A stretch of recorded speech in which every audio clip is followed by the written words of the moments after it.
Welcome to the Rim Break Rodeo. We hope this video helps. You start by isolating the problem, disconnect all external drives, USB devices, and network cables now.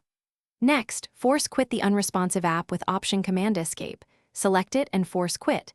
This often frees system resources.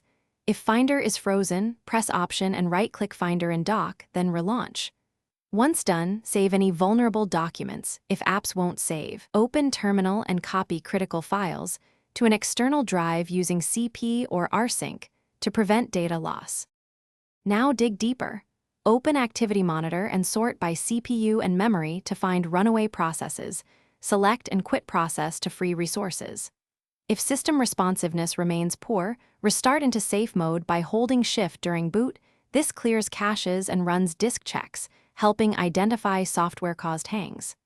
Make sure to test behavior in safe mode. If problems persist, reset the SMC for power/performance anomalies or NVRAM to restore low-level settings. Then reboot. Finish by repairing system files.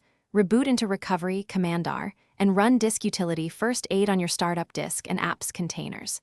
If First Aid reports issues or hangs continue, reinstall Mac OS from Recovery without erasing the drive to replace corrupted system files while keeping data. Once done, test stability. If the problem remains, boot from an external installer and restore a clean backup. Troubleshooting tip. If reinstall fails, try Safe External Boot to confirm whether hardware is at fault and seek Apple Diagnostics. Thanks for watching. Consider subscribing if we helped you.